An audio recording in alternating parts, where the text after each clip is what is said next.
Hi అండి, నమస్తే. నేను మీ రేఖ. వెల్కమ్ టు రేఖా రాజు వంటశాల. ఇవాల్టి మన వీడియో వచ్చేసి మీకు ఇప్పటికే అర్థమైపోయి ఉంటుంది కదా, క్రిస్పీ మసాలా వడలు ఈ విధంగా ట్రై చేసి చూడండి. బయట మనం ఏ విధంగా ఏ టేస్ట్తో అయితే తింటామో అదే విధంగా అదే క్రిస్పీగా చాలా బాగుంటాయండి మసాలా వడలు.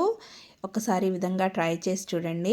ఏ విధంగానో ఇప్పుడు వీడియోలోకి వెళ్ళిపోదాం. ముందుగా 1 గ్లాస్ వరకు పచ్చిశనగపప్పును తీసుకోండి. నేను గ్లాస్తో కోల్చుకుంటున్నాను, మీరు కప్స్తో అయినా తీసుకోవచ్చు. ఈ విధంగా 1 గ్లాస్ వరకు పచ్చిశనగపప్పును తీసుకుని ఈ పచ్చిశనగపప్పుని శుభ్రంగా కడుక్కొని ఒక 2-3 గంటల వరకు నానబెట్టుకోవాలి. ఈ పప్పుని ఒక 2-3 గంటల వరకు నానబెట్టుకున్న తర్వాత నాకు ఈ విధంగా రెడీ అయింది. ఇప్పుడు ఈ పప్పుని మరొకసారి 2-3 సార్లు వాష్ చేసుకొని శుభ్రంగా వాటర్ అనేవి ఏమీ లేకుండా మొత్తం వాటర్ అనేవి తీసేసి ఇలా పప్పుని మిక్సీ పట్టుకోవాలి. ఇలా వాటర్ అసలు వేయకుండా ఉత్తి పప్పునే ఈ విధంగా వేసుకుంటూ మిక్సీ జార్లో మిక్సీ పట్టుకోవాలి. ఇప్పుడు ఈ పప్పుని మిక్సీ ఏ విధంగా పట్టుకోవాలంటేనండి, అసలు బాగా మెత్తగా అసలు పట్టుకోకూడదు. బరకగా కొంచెం మనకి రవ్వ ఏ విధంగా ఉంటుందో ఆ రవ్వ టైప్లా పొడిలాడుతూ ఉండేటట్టుగా మిక్సీ పట్టుకోవాలి. అలానే ఇప్పుడు మనం నానబెట్టుకున్న పచ్చిశనగపప్పు ఉంది కదండి, అందులోదే కొంచెం 2-3 స్పూన్ల వరకు పచ్చిశనగపప్పును కూడా వేసుకోండి. తర్వాత మిగిలిన పప్పుని ఇలా మిక్సీ జార్లోకి తీసేసుకుని ఒక 3 పచ్చిమిర్చి, చిన్న అల్లం ముక్క వేసుకుని ఈ మిగిలిన పప్పును కూడా మిక్సీ పట్టేసుకోండి.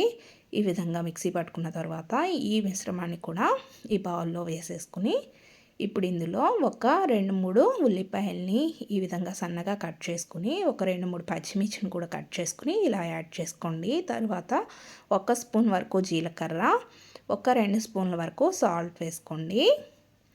ఇలా 2 స్పూన్ల వరకు సాల్ట్ వేసుకుని మీకు రుచికి సరిపడా వేసుకోండి.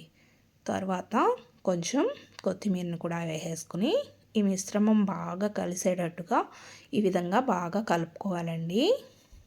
ఈ విధంగా బాగా కలుపుకోవాలి పిండి అనేది. ఇందులోనే వాటర్ అనేవి వచ్చేస్తాయి మనకి, ఉల్లిపాయ అవి ఉన్నాయి కాబట్టి. ఈ పర్ఫెక్ట్గా పిండి అనేది ఈ విధంగా ఉండాలి. వడలు మనం ఒత్తుకోవడానికి ఈ విధంగా ఉంటే సరిపోతుంది. ఇప్పుడు డీప్ ఫ్రైకి సరిపడా ఆయిల్ని పెట్టుకుని ఆయిల్ బాగా కాగనివ్వండి. ఆయిల్ కాగిన తర్వాత ఇలా పిండిని కొంచెంగా ఉండలా చేసుకుంటూ ఇలా అరిచేతిలో పెట్టుకుని ఇలా రౌండ్గా వడల షేప్లో ఒత్తుకోండి. ఈ విధంగా ఒత్తుకుని ఇలా ఆయిల్లో వేసేసుకోండి. ఒక 2 నిమిషాలు అలానే వదిలేసి అటు ఇటు తిప్పుకుంటూ ఉండండి. వడలు అనేవి ఈ విధంగా గోల్డెన్ బ్రౌన్ కలర్లోకి వచ్చిన తర్వాత తీసేసుకోవడమేనండి. ఇలా వేగాలి వడలు అనేవి. ఆయిల్ అనేది బాగా కాగనివ్వకండి, అలానే బాగా మంట లేకుండా కూడా ఉండొద్దు. ఎందుకంటే బాగా ఎక్కువ కాగిన వడలు అనేవి కలర్ వచ్చేస్తాయి, లోపల వేగవు. కాబట్టి మీడియం ఫ్లేమ్లోనే పెట్టుకొని వీటిని డీప్ ఫ్రై చేసుకోండి. తర్వాత మిగిలిన పిండిని కూడా ఇదే విధంగా ఇలా వడల్లా ఒత్తేసుకుని ఈ విధంగా వేసేసుకుని అటు ఇటు తిప్పుకుంటూ ఇలా గోల్డెన్ బ్రౌన్ కలర్ వచ్చేటంత వరకు వేగించేసుకోండి.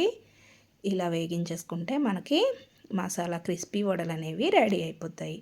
ఇంతేనండి, చాలా ఈజీగా చాలా టేస్టీగా బయట మనం ఏ విధంగా అయితే తింటూ ఉంటామో అదే విధంగా చాలా క్రిస్పీగా టేస్టీగా ఉంటాయి ఈ మసాలా వడలు. ఒకసారి మీరు కూడా ట్రై చేసి చూడండి.